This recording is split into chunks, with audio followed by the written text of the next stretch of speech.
তুই দুনিয়াতে যৌতুক নিয়েছিস, তুই ছেলের বউয়ের ওপর অত্যাচার করেছিস। আমাকে মাফ করে দাও, আমাকে মাফ করে দাও। আমি খুব গরিব মানুষ, আমার এই মেয়েটাকে আজ তোমার হাতে তুলে দিলাম। ওকে ভালো রেখো বাবা। ঠিক আছে বাবা, আপনি টেনশন করবেন না, আপনার মেয়ে আমার কাছে ভালো থাকবে। ছেলেকে তো বিয়ে করানো শেষ, এবার ছেলের শ্বশুর বাড়ি থেকে ফার্নিচার উসুল করতে হবে। কি গো বৌমা, বিয়ে তো হলো 6 মাস হলো, তোমার বাপ ফার্নিচার কবে দিবে?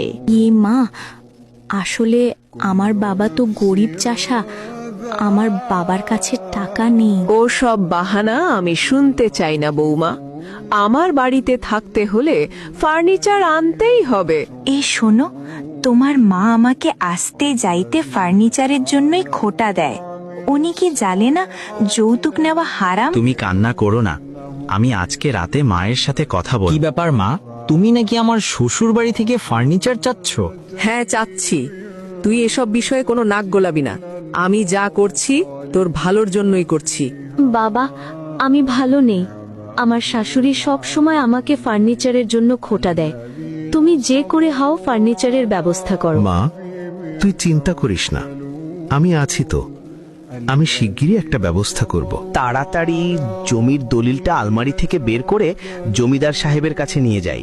জমিদার সাহেব, আমার বাড়ির জমির দলিলটা বন্ধক রেখে আমাকে কিছু টাকা দিন। ঠিক আছে করিম মিয়া, এই নাও টাকা। দোকানদার সাহেব, এই টাকাগুলো নেন আর আমাকে একটা ট্রাক ঘরের সকল ফার্নিচার দিন।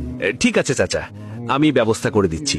এবার তাড়াতাড়ি ফার্নিচারগুলো মেয়ের শ্বশুর বাড়িতে নিয়ে যাই। মেয়ের শাশুড়ি দেখলে অনেক খুশি হবে।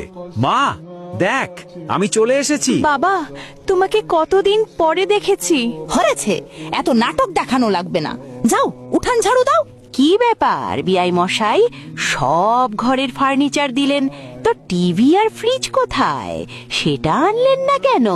বেয়ান, আমাকে আরো কিছুদিন সময় দেন, তারপরে টিভি আর ফ্রিজ দিয়ে যাব।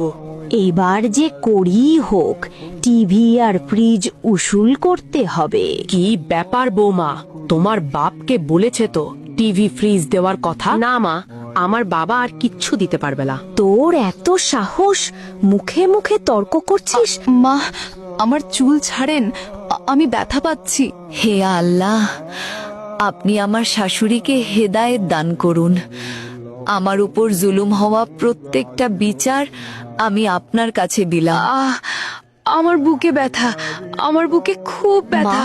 ওমা, কি হয়েছে আপনার? একটি শোক সংবাদ, উজিরপুর থানার রাকিব সাহেবের মা ইন্তেকাল করিয়াছেন।